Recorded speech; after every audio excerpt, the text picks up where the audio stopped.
अब बच्चों हम लोग पढ़ते हैं next IUPAC nomenclature of coordination compound. ये बहुत ही ज़्यादा इंपॉर्टेंट है, ठीक है। एक क्वेश्चन इससे आता ही आता है, तो बहुत ही आसान है, बहुत ईजी है, ठीक है। इसके कुछ रूल्स हैं जो आपको समझ लेने हैं और बहुत ही आसानी से क्वेश्चन सॉल्व हो जाएगा।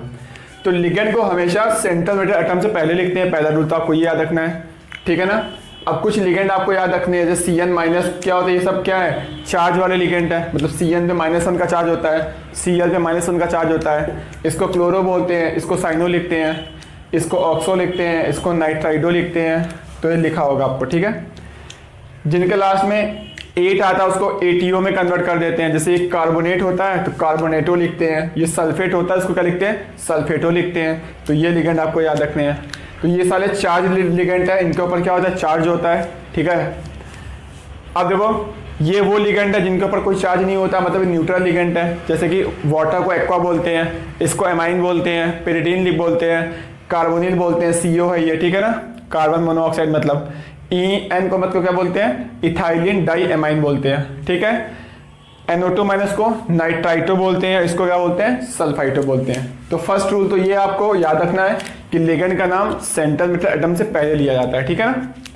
तो जल्दी से आप इसको नोट करिए। तो बच्चों देखो, नोमेनक्लेचर ऑफ कोऑर्डिनेशन कंपाउंड पढ़ने से पहले आपको कुछ इंपॉर्टेंट बातों को याद रखना होगा, जैसे कि कॉम्प्लेक्स लिखा हुआ है। इस कॉम्प्लेक्स में अगर आप देखो इसको जैसे पानी में डालोगे तो ब्रेक हो जाएगा। कैसे ब्रेक हो जाएगा, K+ और FeCN6 4-, ठीक है। तो K+ मतलब क्या होगा, अगर मैं पूछूं कैटायन इसमें क्या है, तो कैटायन जो होगा वो सिंपल आयन होता है, जबकि एनायन क्या होता है, यहाँ पर एनायन क्या आएगा, वो कॉम्प्लेक्स आयन आएगा। क्लियर है। जैसे बात करूँ इसको ऐसे पानी में डालोगे तो ये ब्रेक हो जाएगा, तो ये SO4-2 हो जाएगा। ये निगेटिव पार्ट क्या हो गया, सिंपल आयन हो गया, और कॉम्प्लेक्स क्या पार्ट क्या हो गया, कैटायन हो गया। तो यहाँ कैटायन क्या हो जाएगा, ये कॉम्प्लेक्स पार्ट हो गया, ठीक है ना। और एनायन क्या हो जाएगा, ये सिंपल आयन हो जाएगा। क्या आ रही बात समझ में आप लोगों को। थर्ड, अगर आप इसको वाटर में डालोगे तो ये भी डिसोसिएट हो जाएगा, इसमें से एक पार्ट कैटायन होगा और दूसरा पार्ट क्या होगा, एनायन होगा। आगे डिस्कस करेंगे हम लोग, ठीक है ना, इसको और डिटेल में। तो यहाँ पर क्या होगा, कॉम्प्लेक्स पार्ट क्या है, कैटायन है, और कॉम्प्लेक्स पार्ट ही क्या है यहाँ पर, एनायन भी है। क्या आ रही बात समझ में आप लोगों को। ऐसा जरूरी नहीं कि कॉम्प्लेक्स पार्ट हमेशा एनायन हो या फिर कॉम्प्लेक्स पार्ट हमेशा कैटायन हो। कॉम्प्लेक्स कैटायन भी हो सकता है, कॉम्प्लेक्स एनायन भी हो सकता है, कॉम्प्लेक्स दोनों भी हो सकते हैं। क्लियर है, चलो ठीक है। अब जब भी नेमिंग हम लोग करेंगे, सबसे पहले कैटायन की नेमिंग करनी है, चाहे कैटायन कोई भी हो, चाहे वो कॉम्प्लेक्स आयन हो चाहे वो सिंपल आयन हो, ठीक है ना। तो कैटायन की नेमिंग सबसे पहले होगी, फिर सेकेंड नंबर पे लिगेंड का नाम सबसे पहले लिखा जाएगा। किससे पहले, सेंट्रल मेटल आयन से पहले। तो पहले कैटायन की नेमिंग करनी है। मान लो कैटायन की नेमिंग मैंने कर दी, उसके बाद जो कॉम्प्लेक्स आयन या जो भी बचा हुआ है उसमें कॉम्प्लेक्स आयन के अंदर पहले लिगेंड की नेमिंग होगी, उसके बाद सेंट्रल मेटल आयन की वो नेमिंग होगी। आगे बात समझ में आप लोगों को। तो आप लोग जल्दी से उसको नोट करो, मैं आगे डिस्कस करता हूँ, ठीक है ना। तो बच्चों देखो नेक्स्ट, अब ये चीज़ें और समझ लो आप, बहुत ही आसान है, ठीक है ना। आपका पूरा नोमेनक्लेचर कंप्लीट हो गया। देखो उसके 2 रूल्स हैं। अगर कॉम्प्लेक्स आयन एनायन है तो उसकी नेमिंग अलग तरीके से की जाती है। अगर कॉम्प्लेक्स आयन कैटायन या फिर न्यूट्रल है उसको नेमिंग करने के अलग रूल्स हैं। तो अगर देखो कॉम्प्लेक्स आयन अगर एनायन है तो जो सेंट्रल मेटल आयन है उसका नाम लैटिन नेम में लिखना पड़ेगा, जैसे Fe को फेरेट लिखोगे, Pb को प्लम्बेट लिखोगे, ठीक है ना, लास्ट में At ऐड कर देना है। Sn को स्टैनेट लिखोगे, मर्क्यूरी को मर्क्यूरेट लिखोगे, Cu को क्यूपरेट लिखोगे। आधी बात समझ में आप लोगों को। तो लैटिन में नेम लिखना है और At ऐड कर देना है। और जो ऑक्सीजन स्टेट लिखनी है वो किसमें लिखनी है, रोमन नंबर में लिखनी है, ठीक है। अगर कॉम्प्लेक्स आयन कैटायन या फिर न्यूट्रल है तो उसमें नेमिंग करने में जो सेंट्रल मेटल आयन का जो नेम है वो इंग्लिश नेम लिखना है आप लोगों को, ठीक है ना। और ऑक्सीजन स्टेट किसमें लिखनी है, रोमन में लिखनी है। इंग्लिश नेम जैसे आयरन को आयरन लिखोगे, इसको कॉपर लिखोगे, जबकि यहाँ पर क्यूपरेट हो गया। यहाँ पर ये आयरन है, यहाँ पे क्या हो गया, फेरेट हो गया। यहाँ पर Ag को क्या लिखते हैं हम लोग, सिल्वर लिखते हैं। क्या बच्चों समझ रहे हो आप लोग। मैं चलो एक एग्जांपल लेके भी आपको देखो बता देता हूँ। जैसे आपको मान लो नेमिंग करनी है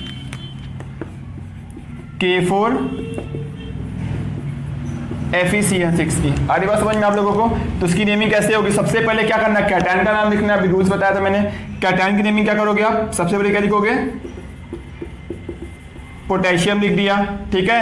अब इसमें क्या होगा, सबसे पहले लिगेंड का नाम लिखोगे। कितने लिगेंड है, 6 लिगेंड है। तो पोटेशियम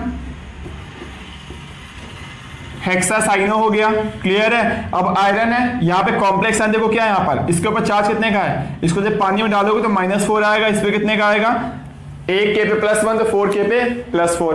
तो यहाँ कॉम्प्लेक्स आयन एनायन आ गया, तो उसकी नेमिंग ऐसे करोगे। तो नाम पहले मैंने क्या लिखा, पोटेशियम हेक्सासाइनो, और Fe को क्या लिखोगे, यस फेरेट, और ब्रैकेट में ऑक्सीजन स्टेट कितनी आएगी, इसकी ऑक्सीजन स्टेट 2 आएगी। तो बस इतना सिंपल सा था। क्या बच्चों आ रही बात समझ आप लोगों को, ठीक है ना।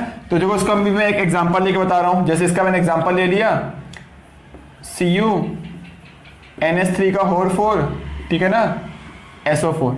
अब अच्छा होता है इसकी नेमिंग कैसे करेंगे हम लोग। तो यहाँ पे क्या करोगे, यहाँ पे देखो कॉम्प्लेक्स एन, अगर आप ध्यान से देखो उसको ऐसे पानी में डालोगे तो क्या होगा, ये ऐसे ब्रेक होगा, तो कॉम्प्लेक्स एन कैटायन आ रहा, तो नेमिंग के ये वाले रूल्स लगेंगे। यहाँ पे देखो क्या होगा, सबसे पहले कैटायन की नेमिंग, उसमें अभी सेंट्रल में एटम पहले आएगा नहीं, उसके पहले क्या आएगा, लिगेंड आएगा। तो लिगेंड क्या है यहाँ पर,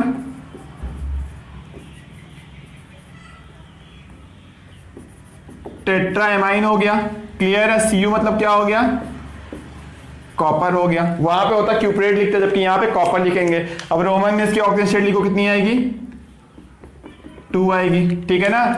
और फिर क्या होगा ये तुम्हारा सल्फेट। यहाँ पे सल्फेटो नहीं लिखेंगे, सल्फेटो तब लिखते थे अगर वो लिगेंट होता है, यहाँ पे लिगेंट तो नहीं है ना, तो हम लोग यहाँ सल्फेट लिखेंगे। क्या बच्चों आ रही बात समझ में। तो बहुत ही आसान था, आप लोग भी नेमिंग कर लोगे। तो देखो हम लोग इसके ऊपर बहुत सारे एग्जांपल्स करने वाले हैं, पहले तो आप इसको जल्दी से नोट करो, ठीक है। तो बच्चों देखो जितने भी अभी तक हम लोगों ने नॉमेनक्लेचर के रूल्स पढ़े हैं उसका यूज करके देखो लोग नेमिंग लिखते हैं यहाँ पर, ठीक है ना। पहले तो आपको ये पहचानना आना चाहिए कि कॉम्प्लेक्स आयन कैटायन है कि एनायन है, उसके अकॉर्डिंग आप नेमिंग करोगे, ठीक है। जैसे फर्स्ट देखो लिखा हुआ है यहाँ पे कॉम्प्लेक्स पार्ट क्या है, एनायन है, तो एनायन की नेमिंग क्या होगी, इसका नाम होगा potassium hexacyano hexachloro platinate. Oxygen state कितनी आएगी इसकी 4, पोटेशियम हेक्साक्लोरो प्लेटिनेट 4, क्लियर है। चलो ठीक है। अब बच्चों देखो इसकी नेमिंग क्या होगी, इस पे -2 का चार्ज होता है, तो इस पे कितना आएगा 3 आएगी इसकी ऑक्सीजन स्टेट। तो नेमिंग क्या होगी, पोटेशियम ट्राई ऑक्सिलेटो क्रोमेट 3, क्लियर है। तो यहाँ पे ट्राई पोटेशियम मत लिख देना, क्योंकि ये जो 3 है ये ऑलरेडी ऑक्सीजन स्टेट के अंदर कंसीडर हो चुका है। तो नेमिंग क्या होगी, पोटेशियम ट्राई ऑक्सिलेटो क्रोमेट 3, क्लियर है। चलो फिर ठीक है। यहाँ पर देखो कॉम्प्लेक्स पार्ट क्या हो चुका है, कैटायन हो चुका है, तो इसकी नेमिंग चेंज हो जाएगी। तो यहाँ पर अब सिल्वर यूज करेंगे हम लोग, ठीक है ना। तो यहाँ पर देखो नाम क्या होगा, डाई एमाइन सिल्वर, ऑक्सीजन कितनी है 1 chloride, diammine silver 1 chloride, clear है। यहाँ पर देखो कॉम्प्लेक्स पार्ट क्या है, न्यूट्रल है, तो इसकी नेमिंग क्या होगी, इसकी नेमिंग होगी डाई क्लोरो, ठीक है। अब जब ऑर्गेनिक कंपाउंड लिखते हैं तो बिस टर्म का यूज करते हैं, तो डाई क्लोरो बिस मिथाइलेमाइन कॉपर 2। आगे बात समझ आप लोगों को, चलो ठीक है। अब देखो बच्चों इसकी नेमिंग करते हैं। यहाँ पे देखो चार्ज दिख रहा है तुम्हें कॉम्प्लेक्स आयन में, यहाँ कहीं चार्ज नहीं था, मतलब यहाँ पे लास्ट में आयन टर्म ऐड होगा। जैसे इसका नेमिंग क्या होगी, DMG को बोलते हैं डाई मिथाइल ग्लाइऑक्सीमेटो, इस पे -1 का चार्ज होता है, तो -2 इधर जाएगा तो कितना हो जाएगा, ये 4 हो जाएगा, ठीक है। तो इसका नाम क्या होगा, बिस डाई मिथाइल ग्लाइऑक्सीमेटो निकल 4 आयन, क्लियर है। चलो ठीक है। तो देखो अब यहाँ पर हम लोग इसकी नेमिंग करते हैं। यहाँ पे आपको कॉम्प्लेक्स पार्ट दिख रहा है, यहाँ पे आपको समझ भी नहीं आ रहा क्या कैटायन है और क्या एनायन है, तो आप कैसे नेमिंग करोगे। तो देखो यहाँ पे बच्चों उन्होंने इसके थोड़ी देर पहले पढ़ा था कि एक साइड में मैंने क्या लिखा था, मेटल्स लिखा था, और दूसरे साइड में क्या लिखा था, उसकी ऑक्सीजन स्टेट लिखी थी। अब मैं उसका यूज करके यहाँ पे ऑक्सीजन स्टेट पहले फाइंड करूंगा। जैसे मुझे पता है कि प्लेटिनम जो 4 कोऑर्डिनेशन नंबर है कब शो करता है, जब उसकी ऑक्सीजन स्टेट कितनी होती है, +2 होती है। यानी इसका मतलब मैंने गेस कर लिया कि यहां पर अगर PtCl4 बन रहा है, इसका मतलब यहां पर जो ऑक्सीजन स्टेट होगी कितनी होगी, 2 होगी। जब यहां पे +2 होगा और यहां -4 है, तो ओवरऑल कितना आएगा, -2 आएगा। अब ओवरऑल पूरा न्यूट्रल था, इस कॉम्प्लेक्स में -2 का चार्ज है, दैट मींस इस कॉम्प्लेक्स में क्या होगा, इस कॉम्प्लेक्स में +2 का चार्ज होने वाला है, ठीक है। तो यहां मैंने +2 कर दिया, क्लियर है। चलो ठीक है। अब ये तो न्यूट्रल होता है, इस पूरे कॉम्प्लेक्स में +2 का चार्ज है, तो किसकी वजह से +2 होगा, इसकी वजह से +2 होगा। यानी मैंने ये फाइंड कर लिया कि ये कॉम्प्लेक्स पे पॉजिटिव चार्ज और इस कॉम्प्लेक्स में निगेटिव चार्ज है, जबकि यहाँ पे दिख नहीं रहा है। जैसे NaCl में क्या होता है, कोई चार्ज दिख नहीं रहा है, जबकि Na पे +1 होता है और Cl पे -1 होता है। सेम उसी टाइप से यहाँ पे चार्ज देखो दिख नहीं रहा, ओवरऑल न्यूट्रल है, पर इस कॉम्प्लेक्स में माइनस का चार्ज है, इस कॉम्प्लेक्स में प्लस का चार्ज है। अब यानी इसकी नेमिंग करोगे कैटायन की तरह, कॉम्प्लेक्स पार्ट कैटायन है, यहां पे कॉम्प्लेक्स पार्ट एनायन है, तो उसकी वैसे नेमिंग करोगे। तो इसकी नेमिंग क्या होगी, टेट्रापिरिडिन प्लेटिनम सेकंड हो जाएगा, टेट्रापिरिडिन प्लेटिनम सेकंड। इसके बाद क्या होगा, टेट्राक्लोरो platinate second, tetrachloro platinate second. आगे बात समझ आप लोगों को, मैं फिर से रिपीट कर रहा हूं, tetrapyridine platinum second, tetrachloro platinate second. ठीक है, वैसे इसको बच्चों देखो पानी में डालो तो ये मुझे पता है Ni जो होगा वो प्लस, ये कोऑर्डिनेशन नंबर 4 कब शो करता है, जब Ni पे कितना होता है, सेकंड ऑक्सीजन स्टेट होती है। अब इस पे 2 होती है, मतलब क्या हो गया, इस पे क्या आएगा, -2 आ जाएगा। ठीक है, अब इस पे -2 का चार्ज आ गया, तो बच्चों देखो यहां पर ये ओवरऑल न्यूट्रल है, इस पे -2, इस पे कितने का होगा, इस वाले पे +2 का चार्ज होगा, और इस पे +2 होगा, और ये न्यूट्रल है, मतलब यहाँ पे जो +2 आया वो इसकी वजह से आया है। क्या बात आ रही समझ में आप लोगों को, चलो फिर ठीक है। यानी बच्चों देखो ये वाला पार्ट कैटायन है और ये वाला पार्ट क्या एनायन है, मुझे ये पता चल गया। इसकी नेमिंग कैसे करोगे, टेट्राएमाइन निकल सेकंड, टेट्राक्लोरो निकलेट सेकंड। आगे बात समझ में, टेट्राएमाइन निकल सेकंड, टेट्राक्लोरो निकलेट सेकंड। ठीक है, अब बच्चों देखो यहां पर मुझे पता है क्रोमियम जो 6 कोऑर्डिनेशन नंबर शो करता है वो कब करता है, जब उसकी ऑक्सीजन स्टेट कितनी होती है, +3 होती है। क्या बच्चों आ रही बात समझ में आप लोगों को, यानी यहां +3 है, ओवरऑल देखो यहां -1 है, ये +3 है, यानी इसके ऊपर क्या होगा, -3 का चार्ज होगा, मतलब वो वाला पार्ट एनायन है। तो यानी इस पूरे पे कितने का चार्ज होगा, +3 का। तो यहाँ पे इन 3 के ऊपर +3 का चार्ज होगा। तो पूछा बता बच्चों, एक के ऊपर कितने का चार्ज होगा,